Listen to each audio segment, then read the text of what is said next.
বিশ্লেষণে যেটা উঠে আসছে তাতে 25 থেকে এই পিরিয়ডের 25-26-এর মধ্যে অ্যারাউন্ড 25-এর মধ্যে একটা নিম্নচাপ আমাদের উত্তর পূর্ব বা মধ্য পূর্ব বঙ্গোপসাগরে আসার সম্ভাবনা রয়েছে, নতুন একটা নিম্নচাপ।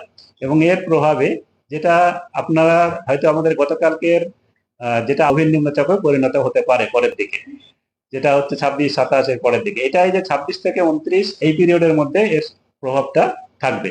এই পিরিয়ডের মধ্যে আমাদের বৃষ্টিপাত কয়েকদিন প্রায় সর্বত্রই হালকা থেকে মাঝারি বৃষ্টিপাত, এবং দু একদিন অনেক জায়গাতেই হালকা থেকে মাঝারি বৃষ্টিপাত থাকবে।